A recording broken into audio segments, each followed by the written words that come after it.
زیاتر لسروی مجاری رادوستم میوانکی من هیج بروکسل کوبرز درویش فرحویه سروک انستیتوتا کردی لبروکسل کو یکج دیدوانین و دادگه کرنه بویه کاک درویش سویدا باش تو گلکی بخیر هاتی روز باش سرچاوا گلکی سپاس تو بخوجی در رونشنا دادگه دوکه دیدوان بجدار بویه چه بویه لدادگه بتایبەتی دخوازم کارڤدانا پشتی ڕاگەهاندنا وی حکمی بزانبم. يعني هرج دەستپێکێ بە vê rûniştinê 8 roja dewam kir 7 roj heta 8 roja dewam kir û her roja pêşî gelek eleqeyeke gelek mezin ji bo vê prosesê ji bo vê mahkemê hate nîşandan hem ji aliyê siyasî ve hem ji aliyê medya ve eleqeyeke gelekî mezin hatin mektutin gelek şahîd hatin guhdarkirin psîkolog hatin guhdarkirin gelek dokûmentên ku آماده‌کردن عالیه لکولینراج عالیه ازدیان عالیه خلقی دیگر بخو گلک با آوای ویدیو با آوای دکمنتان با آوای جدا فوتویان هاتن پیش آخافتن و وقتا پروسس ده و دادگاه گرنگی گلک مزند دیوی پروسسی و جبو همو دنیای نشان بده که او کسی کو وان کاری قریش وان کاری پیش وان کاری تجاوزی دکن به همبر خلقه اوه نه تولرانس وانه نه نشاندن اوه وانا با اوه که گلک گران توانبار بکن و اوها جیبو باشا چند دیکومنت یانجی دلیل بلگه لدیجی وی چکدار داعش دوی دادگه کرنه ده هاتم پیشکش کرن بله جروجا پیشی حتی داوی هم کسی گو اف کاری قریش کربون هاتبون تجاوز کرن و زور و ظلم سریواچی بو هم کارو قریجین دن کج آلی همو ریخستنا داعشه و هاتبو پیک آنین ببلگین گلکی زلال شفاف هات نشاندان شاهدین کچن ازدیجی بشدار بو قربانیان کو دوی دوسیه ده بشدار بونو آخوین جی او پشتی وی بریارا دادگه هر چقاسی کو یعنی دبکو اف چکدار داعش هاتبه کشتن جی لی هزدکن کو بریار بشک جا عدالتا پیویس بیکتینن و ده بریارا دادگه ده بحثا قربو کرنا وان هاتیه کرن بله او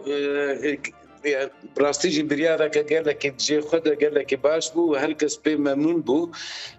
جبرگو او راست او کس دبیگو هاتبه کشتن دبیگو خو کامفلک کربه خو بشار دبی لی باوای که گشتی جسادی نوتو پنج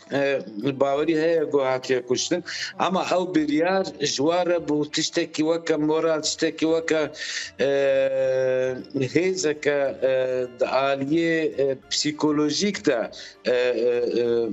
تيخيا كرن وقالك ممنون وأبجي وكان نشانك كو أو كسيكو بخواز الفات تشتاق ريج بكن أو بين توان باركرن وبجزائي قالك جران بين جزا كرن وبشين قرتيقان وقد جيواد نافا جيفاكا ديمقراطيك تا أو النبي أو پیام هاته داین جبو ین کسین کو بجداری و ریختنی بونه و بجداری و قریجین و آزاین خراب هاتنه کرن او جواره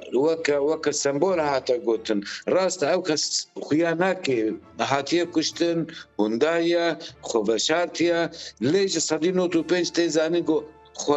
هاتیه کشتن لی آلیه دن ده نبس اف دادگاه بلند یا بلژیکا لپایوی کارت برین هاجی که بدهان چکدارن